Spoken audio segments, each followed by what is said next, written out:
Hello students, welcome to doctor B R Ambedkar open university Hyderabad. ఈరోజు మనం BA సోషాలజీలోని అనేక అంశాలపైన చర్చిస్తాం.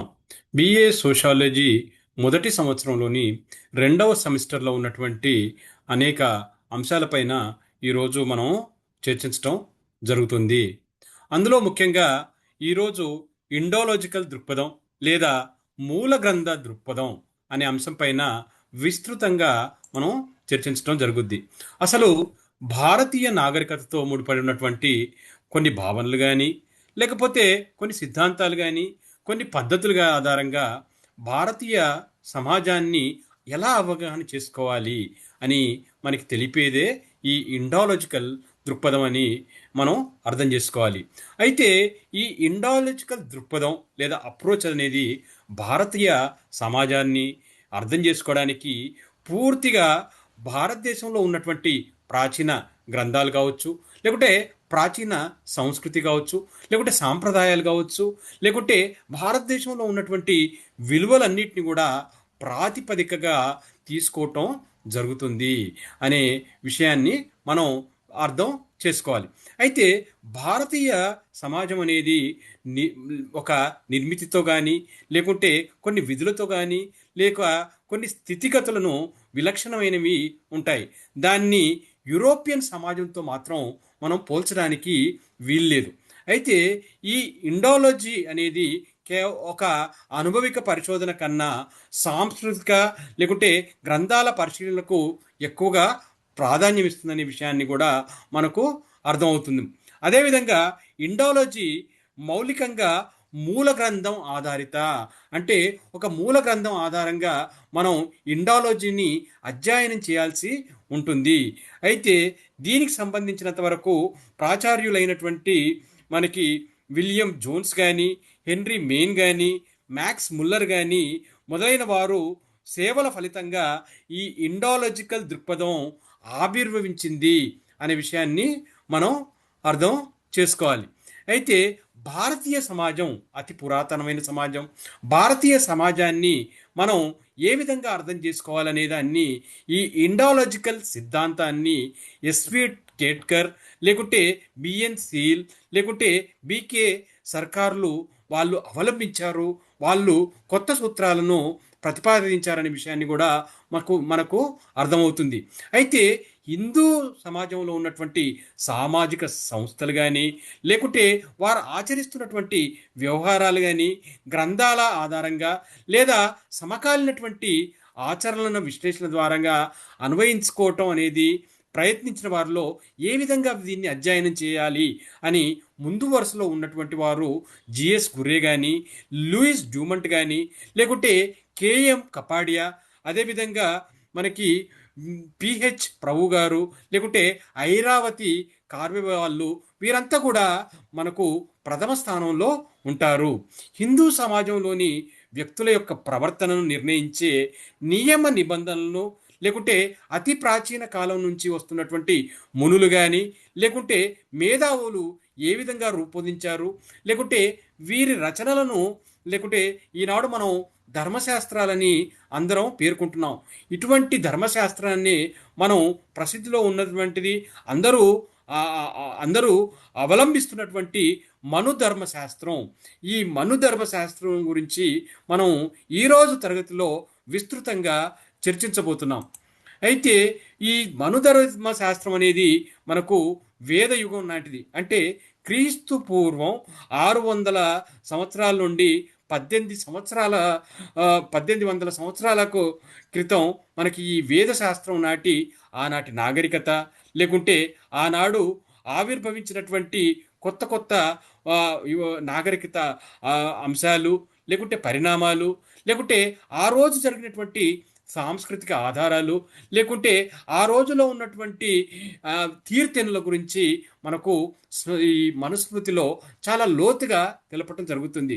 అసలు దేవుడు అనేవారు ఎవరున్నారు, లేకుంటే ఆ రోజు సామాజికంగా, లేకుంటే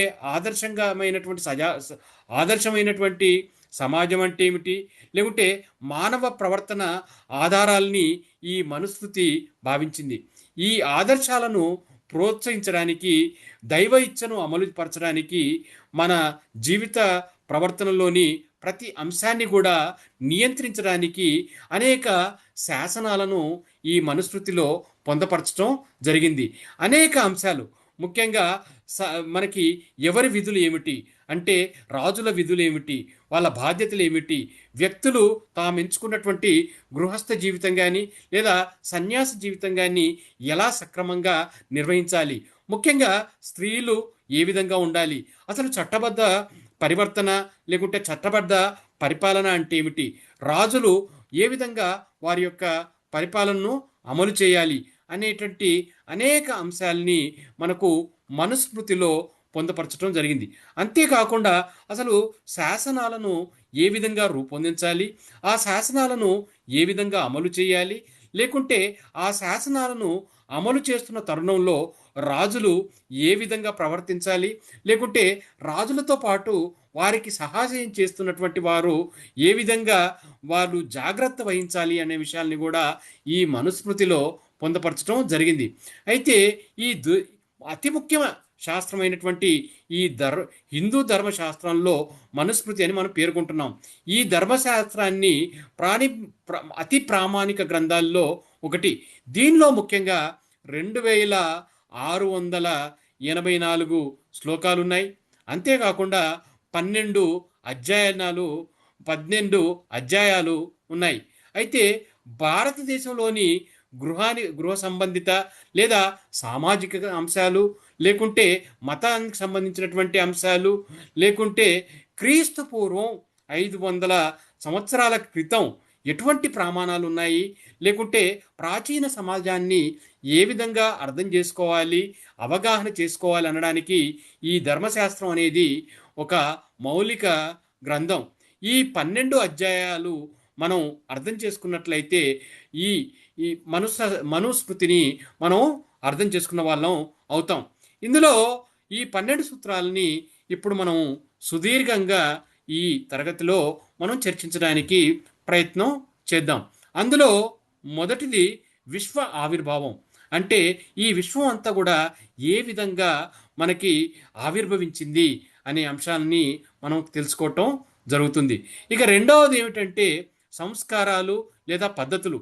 అంటే జీవితంలో ఉన్నటువంటి మన మనుషులు అవలంబించేటటువంటి ఎటువంటి సంస్కారాలు ఉండాలి, ఎటువంటి పద్ధతులు ఉండాలి, అయితే ప్రతిజ్ఞ తీర్చుకునే విధానాలు వ్యక్తికి ఏ విధంగా ఉండాలి అనే విషయాన్ని కూడా మనకి లోతుగా మనకు తెలియజేస్తుంది. ఇక మూడో అంశం ఏమిటంటే పవిత్ర స్నానాలు. అంటే ఒక వ్యక్తి పవిత్రంగా ఉండడానికి ఎటువంటి స్నానాలను ఆచరించాలి, అంతేకాకుండా లైంగిక జీవితం, స్త్రీ పురుషుల మధ్య ఆనందంగా ఉండడానికి ఈ లైంగిక జీవితం అనేది ఏ విధంగా ఉండాలి, అదేవిధంగా వివాహ సందర్భంలో ఏ విధంగా అటువంటి క్రతువును మనం ఆచరించాలి, అంటే వివాహాన్ని జరిపే తీరును కూడా మనకు మనుస్మృతిలో సుదీర్ఘంగా చర్చించడం జరిగింది. అదేవిధంగా మతపరమైనటువంటి మనకి బలులు, అంటే ఏమైనా మతపరంగా బలులు ఇచ్చినట్లయితే మనం జంతు బలులు కానీ అలాంటి వాటికి ఎలా మనం యజ్ఞాలు చేయాలి, అంతేకాకుండా మరణించినటువంటి పితృదేవతలను వాళ్ళని తృప్తిపరచడానికి ఎటువంటి ఆచారాలను, ఎటువంటి పద్ధతులను వ్యవహరించాలి అనే విషయాన్ని కూడా మనకు మనుస్మృతిలో పొందపరచడం జరిగింది. అంతేకాకుండా నాలుగో అంశం ఏమిటంటే సూతక వ్రతం. అంటే ఏమిటంటే మనం జనరల్గా చనిపోయినప్పుడు సూతకం పాటిస్తూ ఉంటాం. ఇలాంటి సూతకం అనేది ఎలా ఉంటుంది, ముఖ్యంగా మనం ఈ సమాజ శాస్త్రంలో మాట్లాడినప్పుడు శుచి లేకుంటే అశుచి లేకుంటే శుభ్రత ఇట్లాంటి అంశాలను కూడా మాట్లాడుకుంటాం. అయితే ఇక్కడ కూడా సూతక వ్రతం అనేది ఏ విధంగా ఉండాలి, నిత్య జీవితంలో పాటించవలసినటువంటి కర్మకాండలు, ముఖ్యంగా ఎటువంటి కర్మకాండల్ని మనం అవలంబించాలనే విషయాన్ని కూడా మనుస్మృతిలో పొందపరచడం జరిగింది. ఇక ఐదో విషయం ఏమిటంటే ఆహారం తీసుకునే వస్తువులు. అంటే మనం ఆహారంలో ఎటువంటి అలవాట్లు చేసుకోవాలి, మంచి ఆహారం అంటే ఏమిటి, లేకుంటే ఆహారంలో ఎటువంటి వస్తువుల్ని తీసుకోకూడదు అనే విషయాన్ని కూడా మనుస్మృతిలో పొందపరచడం జరిగింది.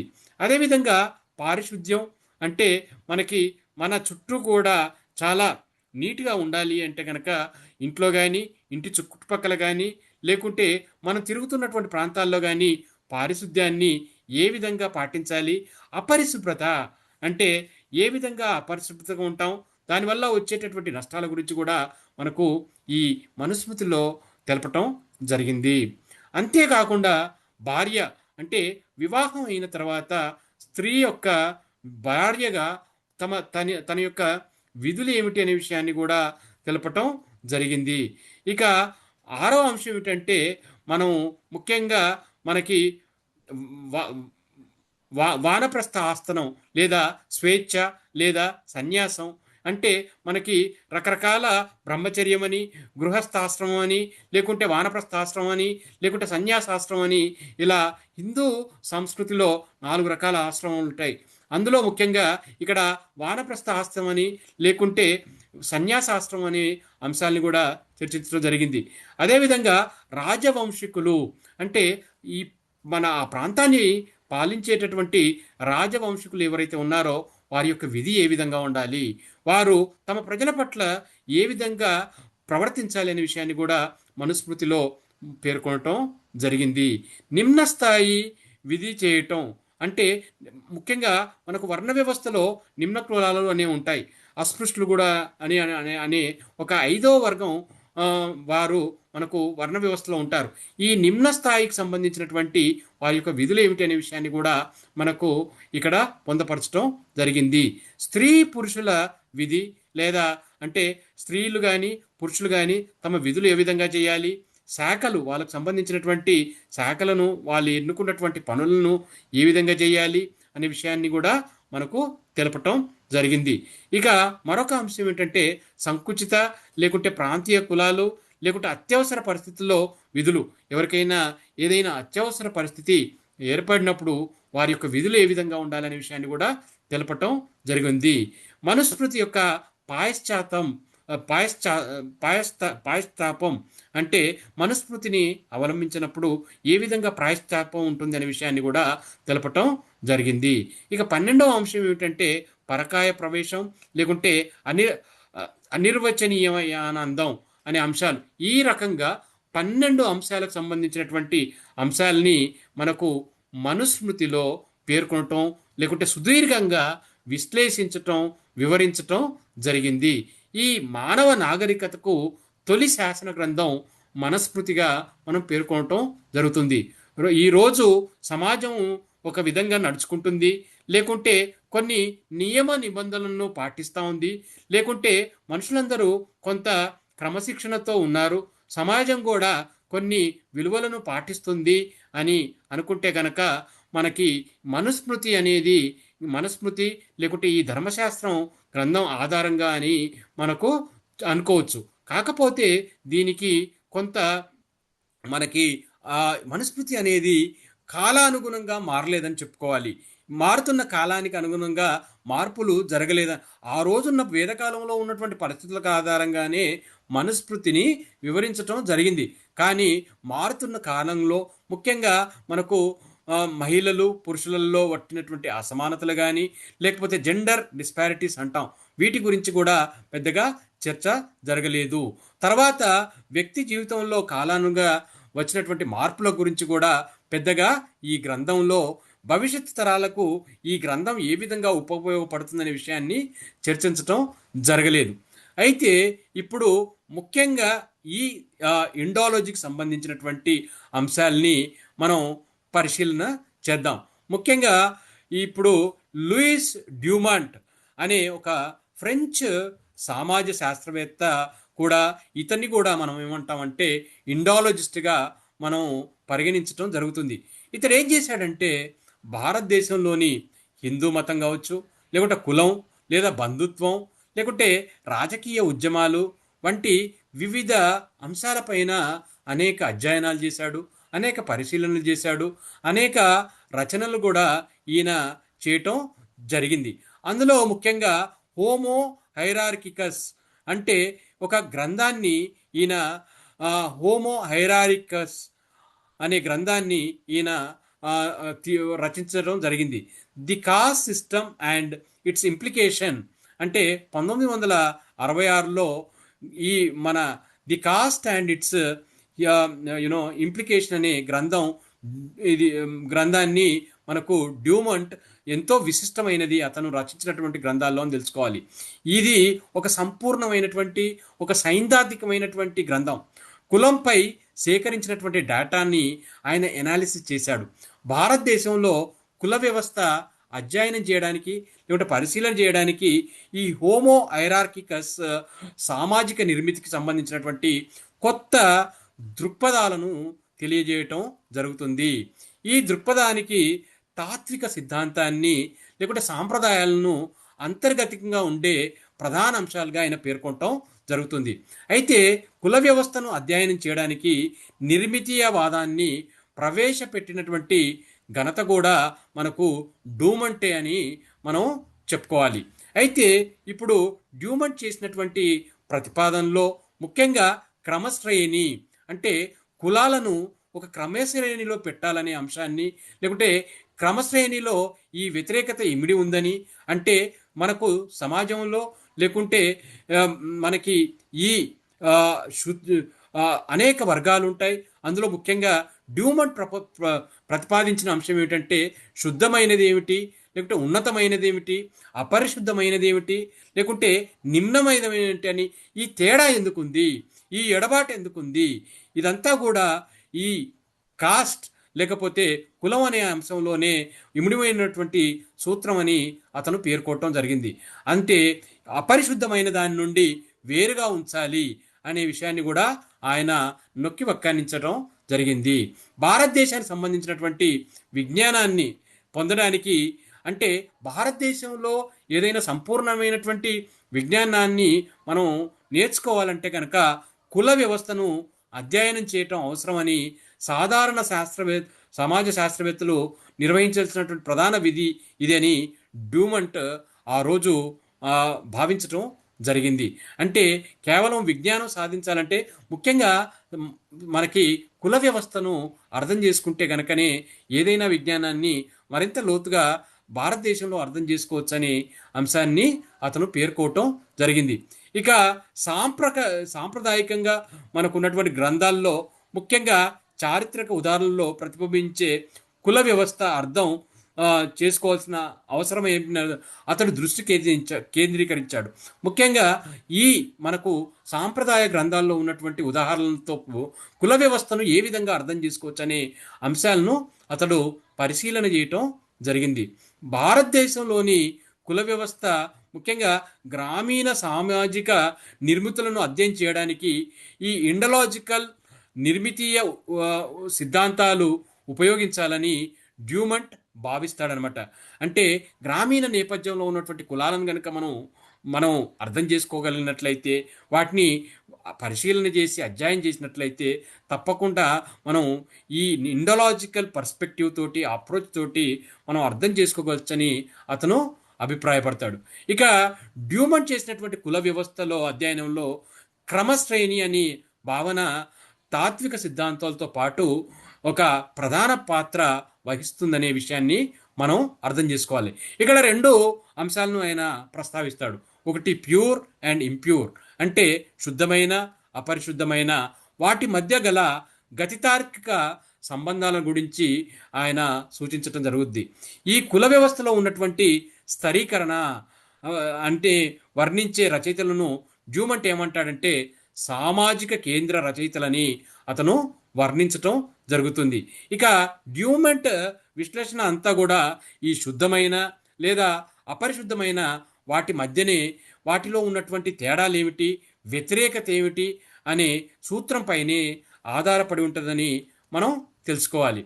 ఇక మరొక అంశం ఏమిటంటే భారతదేశంలో ఉన్నటువంటి సాంప్రదాయకంగా సమాజంలో ఉన్నటువంటి సమాజ సిద్ధాంతం గురించి కూడా మరింత విశ్లేషణ చేయటం జరుగుద్ది. ముఖ్యంగా ఇందులో వర్ణ సిద్ధాంతం, వర్ణాల గురించి ప్రస్తావించకుండా కులాలను అర్థం చేసుకోలేమని డ్యూమంట్ అభిప్రాయపడతాడు. భారతదేశంలో సాంప్రదాయకంగా ఈ క్రమశ్రేణి అంటే సిద్ధాంతం, దీనిలో ముఖ్యంగా 4 వర్ణాలు ఉంటాయి. అత్యున్నత వర్ణంలో బ్రాహ్మణులు ఉంటారు. వారిని బ్రాహ్మణులు లేదా పూజ పూజారులు ఉంటారు. ఇక వారి తర్వాత మనకు క్షత్రియులు ఉంటారు. ఆ తర్వాత వైశ్యులు కూడా ఉంటారు. ఇక 4వ వరుసలో మనకు శూద్రులు ఉంటారు. ఈ 4 వర్గాల వెలుపల అస్పృశ్యులు అనే మరొక వర్గం కూడా ఉంటుంది. అయితే ఈ డ్యూమంట్ అభిప్రాయంలో చాలామంది ఈ ఇండాలజిస్టులు వర్ణానికి కులానికి తేడా తెలుసుకోవటంలో పొరపాటు పడ్డారేమో అని ఇతను అభిప్రాయపడతాడు. దీనికి కారణం సాంప్రదాయిక సాహిత్యం అంతా కూడాను వర్ణాన్ని గురించి వివరించటమే. అంటే అప్పుడు కులాల కంటే ఎక్కువ కూడా వర్ణాలకే ప్రాధాన్యత ఇవ్వటం, లేకుంటే వర్ణాల గురించి అత్యధిక సాహిత్యం ఉండటం వలన వారు పొరబడ్డారని ఆయన అభిప్రాయపడతాడు. అయితే ఈ వర్ణానికి కులానికి క్రమానుగత శ్రేణి లేకుంటే అధికారాల దృష్ట్యా అర్థం చేసుకోవాలని అతను అభిప్రాయపడతాడు. ఇతని వ్యాఖ్యానం ప్రకారం చూస్తే గనక ఒక సామాజిక వ్యవస్థలో కుల సంస్కారమైన అంతస్తుకు లేకుంటే మరి రాజకీయ ఆర్థిక మధ్య సంబంధం ఉండదు అనే విషయాన్ని ఆయన వివరించడం జరుగుద్ది. డ్యూమాంట్ రూపొందించినటువంటి నమూనాలో సంస్కారమైన పైన అంతస్తు సామాజిక స్థిరీకరణలో రాజకీయ ఆర్థిక పరిణామాలు లోబడి ఉంటాయి. కనుక వలస పాలన కాలంలో మనకు సమకాలీన యుగంలో సామాజిక పరివర్తనకు ప్రాముఖ్యత తగ్గిందనే విషయాన్ని కూడా అతని వివరణలో పొందపరచడం జరిగింది. ఇక మరొక సిద్ధాంతం ఏమిటంటే కుల వ్యవస్థ. ఆనాటికి కుల వ్యవస్థను ఏ విధంగా అర్థం చేసుకోవాలనే విషయాన్ని కూడా మనకు డ్యూమంట్ ఒక తన ప్రత్యేకమైనటువంటి శైలిలో వివరణ లేకుంటే వివరించటం జరిగింది. డ్యూమంట్ ప్రధానంగా కుల వ్యవస్థ తాత్విక సిద్ధాంతాన్ని అధ్యయనం చేయడం జరిగింది. అతడు కుల లక్షణాలను ప్రధానంగా పరిశీలించాడు. ఇతని అభిప్రాయం ప్రకారం కులం అనేది ఆర్థిక రాజకీయ బంధుత్వ వ్యవస్థలతో సంబంధాల కూర్పని ఆయన వివరించడం జరిగింది. దీనిని కొన్ని విలువలు సంరక్షిస్తూ ఉంటాయి అని అభిప్రాయపడటం జరిగింది. ఈ విలువలు తమ స్వభావాన్ని తమ యొక్క ప్రత్యేక స్వభావాలు కలిగి ఉంటాయని చెప్పడం జరిగింది. డ్యూమంట్ అభిప్రాయం ప్రకారం కులం యొక్క స్థిరీకరణ రూపం కాదు, అసమానత ప్రత్యేక రూపం అని ఆయన వివరించడం జరిగింది. దీని సారాంశాన్ని సమాజ శాస్త్రవేత్తలు వెలికి తీయాలి, మరింత లోతుగా పరిశీలించాలని అతను అభిప్రాయపడటం జరిగింది. అయితే ఈ విలువలకు హిందూ మతం ఏ విధంగా మద్దతిస్తుందనే విషయాన్ని కూడా ఆయన తెలపటం జరిగింది. డ్యూమంట్ మొత్తం భారతీయ సమాజం కొన్ని వారసత్వ సమూహాలుగా విడిపోవడానికి, అంటే ఈ సమాజం అంతా కూడా రకరకాలుగా విడిపోవడానికి గల కారణం కులం అనే విషయాన్ని ఆయన గట్టిగా చెప్పడం జరిగింది. ఈ సమూహాలు ఒకదానికొకటి వేరువేరుగా ఉన్నప్పటికీ 3 లక్షణాలు కంప్లీట్ ఆధారంగా కలిసి ఉంటాయనే విషయాన్ని ఆయన తెలపటం జరిగింది. అందులో మొదటిది వివాహం. ఈ వివాహం లేకపోతే వివాహం అనే ఒక మనకు సామాజిక ఇన్స్టిట్యూషన్ అంటే వ్యవస్థ ద్వారా మనం ఈ తప్పకుండా ప్రత్యక్షంగా కానీ లేకుంటే పరోక్షంగా కానీ కుల నియమాలు అనేటివి తప్పకుండా విడిపోకుండా కాపాడుతుంది అనే విషయాన్ని ఆయన చెప్పాడు. ఇక రెండోది ఏమిటంటే పని అంటే శ్రమ విభజన. ప్రతి పనికి కూడా కులం అనేది ఒకటి మనకి అటాచ్ అయి ఉంటుంది. కాబట్టి ప్రతి పనికి కూడా కులం ఆధారంగానే ఈ వృత్తులన్నీ ఉంటాయనే విషయాన్ని కూడా మనకు డ్యూమంట్ చెప్పటం జరిగింది. ఇక మూడో అంశం అతను చెప్పింది ఏంటంటే మనకు అంతస్తు క్రమశ్రేణి లేదా క్రమానుగత శ్రేణి. ఈ క్రమశ్రేణి సమూహాలు ఒకదానికొకటి ఉన్నతమైనది లేదా నిమ్నమైనదని శ్రేణిబద్ధం చెప్తుంది. అంటే ఈ అంతస్తు ద్వారా కూడా మనం ఈ కులంలో కులాలు ఈ అంతస్తులు కూడా ఉండటం వల్ల ఒక కారణంగా భావించాలి అనే విషయాన్ని మనకు డ్యూమంట్ తెలపటం జరిగింది. ఇక ఈ నిర్వచనం ఇలాంటి నిర్వచనాలకి మరింత ప్రధాన లక్షణాలు సూచిస్తూ ఉంటుంది. అందులో ముఖ్యంగా డ్యూమంట్ 3 మరి మరికొన్ని ప్రత్యేక లక్షణాలను సూచించడం జరిగింది. అందులో ముఖ్యంగా భారతదేశం ఎన్నో చిన్న ప్రదేశాలు, కులాలతో కూడుకున్నదని అతను పేర్కొనటం జరిగింది. ప్రతి కులం ఒక ప్రత్యేకమైనటువంటి లేకుంటే నిర్దిష్ట భౌగోళిక ప్రాంతానికి పరిమితమై ఉంటుందనే విషయాన్ని ఆయన చెప్పాడు. అదే కాకుండా వ్యక్తి తన కులం వారిని తప్ప ఇతర కులాల వారిని వివాహం ఆడటం కుల వ్యవస్థలో సాధ్యం కాదు అనే విషయాన్ని కూడా అతను తెలపటం జరిగింది. నిజానికి ఈ డ్యూమంట్ చేసినటువంటి అంశాలపైన అతను మన మన స్థితి అనే అంశంపైన ఎక్కువ ఆసక్తి చూపటం జరిగింది. కులంలోని వివిధ స్థితులను ఆవిర్భావం రూపంలో ఇది బహిర్గమవుతుంది. ముఖ్యంగా డ్యూమంట్ కుల వ్యవస్థ భావాలు లేకుంటే విలువలు లేకుంటే ఈ వ్యవస్థలో ఉన్నటువంటి శుచి లేకుంటే అశుచి వ్యతిరేకత అనే ఏకైక సూత్రంపై ఆధారపడి ఉంటుంది. ఈ వ్యతిరేకత ముఖ్యంగా మనకి క్రమానుగత శ్రేణి అంతర్గతంగా ఉంటుందనే విషయాన్ని కూడా చెప్పటం జరిగింది. శుచి ఔన్నత్యాన్ని లేకుంటే అశుచి నిమ్నత్వాన్ని కూడా ఆయన సూచించడం జరిగింది. ఈ విధంగా మనకు డ్యూమంట్ మనకు అతని విశ్లేషణ చెప్పాడు. ఈయన యొక్క విమర్శనాత్మక విశ్లేషణ గురించి మనం ఆలోచించినట్లయితే డ్యూమంట్ రచనలు సాంప్రదాయిక భారత మూల గ్రంథం అయినటువంటి మనకు మనుస్మృతిపై ఆధారపడినవి. అందువల్ల కుల వ్యవస్థ లక్షణాల్లో మార్పు లేదని లేకుంటే డ్యూమంట్ భావించాడు. లేకుంటే వాస్తవిక కుల వ్యవస్థ క్రమంలో ఎన్నో మార్పులకు లోనైంది. కుల వ్యవస్థ సమైక్య విధిని వివరించడం లేకుంటే డ్యూమంట్ భారతీయ సమాజాన్ని మార్పు లేని సమాజంగా భావించడం కూడా జరిగింది. వ్యవస్థలోని సమైక్యత లేకుంటే నిర్వహణలకు డ్యూమంట్ ఎక్కువ ప్రాధాన్యత ఇచ్చాడని విమర్శకులు ఆయన అభిప్రాయపడటం జరిగింది. డ్యూమంట్ పేర్కొన్నటువంటి శుచి లేదా అశుచి అనే భావనలు మొత్తం విశ్వం మొత్తంలో ఎక్కడ కూడా లేవు, లేకుంటే విశ్వజనీనాలు కావు అనే విషయాన్ని మనం అర్థం చేసుకోవాలి. ఇక మనం మరొక సామాజిక శాస్త్రవేత్త అయినటువంటి గురియే గురించి మనం అర్థం చేసుకోవడానికి ప్రయత్నం చేద్దాం. గురియేను మనం భారతీయ సమాజ పితామహుడిగా కూడా పరిగణించడం జరుగుతుంది. గురియే ఇండాలజికల్ సిద్ధాంతాన్ని లేదా సాంస్కృతిక సాహిత్యం ఆధారంగా భారతీయ సంస్కృతి లేదా సామాజిక నిర్మితులను అధ్యయనం చేయడంపై అతను ప్రత్యేకమైనటువంటి శ్రద్ధ పెట్టడం జరిగింది. గురియే సిద్ధాంతం ప్రకారము మనకు భారతీయ సమాజ శాస్త్రం స్థిరమైనది కాదు, అంటే మార్పు అనేది వస్తుందనే విషయాన్ని గురియే గ్రహించి చెప్పటం జరిగింది. ప్రాచీన భారతదేశంలో పుట్టి మధ్యయుగాల నుండి ప్రయాణించి ఆధునిక భారతదేశంలోకి అడుగుపెట్టింది ఈ వ్యవస్థ అని గురియే అతని అధ్యయనంలో పేర్కొనటం జరిగింది. ఈ 3 యుగాల గుండా పయనించిన సంస్థలను అధ్యయనం చేయాలి, లేకుంటే ఏదైనా ఒక యుగాన్ని వదిలివేస్తే దాన్ని సంపూర్ణ అధ్యయనం అసలే అనలేం అని గురియే పేర్కొన్నాడు. గురియే రచనలోని ప్రధాన క్షేత్రాలను ఈ విధంగా పేర్కొనవచ్చు. అంటే ఈ గురియే చేసినటువంటి అధ్యయనంలో ముఖ్య అంశాలు కనుక చూసినట్లయితే అతడు కులం గురించి అంటే క్యాస్ట్ గురించి బాగా ఆయన అధ్యయనం చేయడం జరిగింది. మరొక అంశం ఏంటంటే తెగల గురించి, దేశంలో ఉన్నటువంటి వివిధ తెగల గురించి కూడా ఆయన అధ్యయనం చేయడం జరిగింది. మరొక విషయం ఏంటంటే బంధుత్వం కిన్షిప్ అంటాం, బంధుత్వం గురించి కూడా అధ్యయనాలు చేశారు.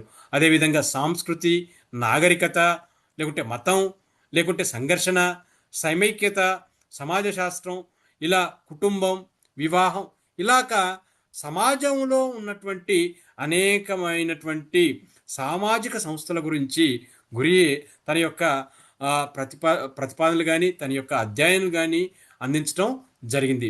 ఇక భారతదేశంలో కులాన్ని ఏ విధంగా చూడాలి, కులాన్ని ఏ విధంగా అధ్యయనం చేయాలి అనే అంశానికి మనకి గురియే సిద్ధాంతాలని ఒకసారి పరిశీలించడానికి ప్రయత్నిద్దాం. కులాన్ని తులనాత్మకంగా లేకుంటే చారిత్రకంగా ఇండాలజికల్గా గురియే అర్థం చేసుకున్నాడు. ఆయన ఏ విధంగా కులం అనేది చారిత్రకంగా వస్తుంది, వేదకాలం నుంచి మధ్యయుగానికి కానీ లేకుంటే ఆధునిక యుగానికి కానీ వస్తున్నటువంటి మార్పులు ఏమిటి అనే విషయాన్ని మనకు గురియే తన పరిశీలనలో తెలపటం జరిగింది. కులం భారతీయ సంస్కృతి నుంచి పుట్టిందని, కాలం మారుతున్న కొద్దీ ఈ మారుతూ ఉంటుందని గురియే అభిప్రాయపడ్డాడు. అంటే ఎప్పుడూ ఒకే రకంగా ఉండదు, నిరంతరం మారుతూ ఉంటుందనే విషయాన్ని గురియే మనకు తెలియజేయటం జరిగింది. అందువల్ల కులం సమాజ శాస్త్రీయ అధ్యయనం వస్తువు. అంటే మనకు సోషియాలజీలోని ఉన్నటువంటి మనకి కులం అనేది మన దేశంలో ఒక మంచి వస్తువు, అంటే ఒక సబ్జెక్టు అనే విషయాన్ని ఆయన పేర్కొంటుందని. కులం జాతి నుంచి ఏర్పడిందని, ఆర్యుల రాకతో భారతదేశంలోకి ప్రవేశించి సర్ హెర్బర్ట్ రెస్లీ ప్రకారం గురియే తన కాస్ట్ అండ్ రేస్, ఇది కాస్ట్ అండ్ రేస్ అనే ఇన్ ఇండియా అనే పుస్తకాన్ని మనకు గురియే రాయటం జరుగుద్ది. అంటే ఇది ఆర్యుల రాకతో భారతదేశంలోకి ప్రవేశిందని అభిప్రాయపడటం జరిగింది. అంటే భారతీయ చరిత్రలో కుల ఐక్యత కానీ విచ్ఛిన్నత కానీ ప్రక్రియకి ఎన్నో విధాలుగా అంటే కులం ఒక ఐక్యంగా ఉండడానికి లేకుంటే విచ్ఛిన్నం కావడానికి ఎన్నో అంశాలకు లోనైందని ముఖ్యంగా గురియే పేర్కొనటం జరిగింది.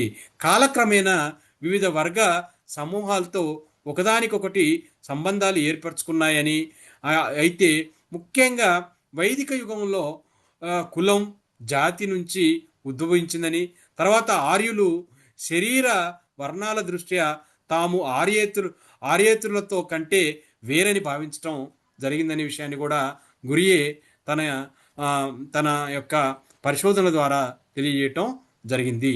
హిందూ సంస్కృతి విలువలు లేకుంటే ఆర్య సముదాయం నుండి ఆర్యేతర సముదాయాలకు వ్యాపించాయని ఆయన అభిప్రాయపడటం జరిగింది. అదేవిధంగా మనకి భారతీయుల జాతి లక్షణాలకు లేకుంటే ఆర్యులకు తేడా ఉండటం, లేక ఆర్యుల రాకతో భారతదేశంలో కులం ఆవిర్భవించిందన్న గురియే భావించాడు. అంటే వారు రావటంతో ఇక్కడ అంటే సమాజంలో అసమానతలు ఏర్పడి కులాలు అనేటివి కూడా ఎక్కువగా ఏర్పడ్డాయనే విషయాన్ని ఆయన పరిశీలన లేకుంటే అతని ప్రతిపాదనలో పొందపరచడం జరిగింది. అయితే ఆర్యులు రావడానికి ముందు భారతదేశంలో వివిధ జాతి వర్గాలు ఉండేవి, లేకుంటే ఆర్యులు సమాజంలో వేర్వేరు వ్యక్తులు కుటుంబాలకు వేరువేరు వృత్తులను వారు అంటగట్టారనే విషయాన్ని కూడా మన గురియే తెలపటం జరిగింది. వృత్తిపరంగా కులానికి పేరు ఆపాదించారనే విషయాన్ని చెప్పారు. అయితే ఆర్యుల సమాజంలో శిల్పులు, రైతులు, యోధులు, చేతి పనివారు ఉండేవారు. వీరి సమాజం వ్యవస్థీకృతమైంది లేకుంటే ప్రగతిశీలమైనది, ఎంతో క్రమశిక్షణ కలిగిందనే విషయాన్ని కూడా ఆయన తెలపటం జరిగింది. అయితే కులం రాను రాను ఏ విధంగా దోపిడీ వ్యవస్థకు గురైంది, లేకుంటే ఇది ఒక ప్రత్యేక వృత్తిలో ప్రత్యేక నైపుణ్యాలు అందివ్వడమే కాక కుల వ్యవస్థలో ఆర్యుల జీవితంలో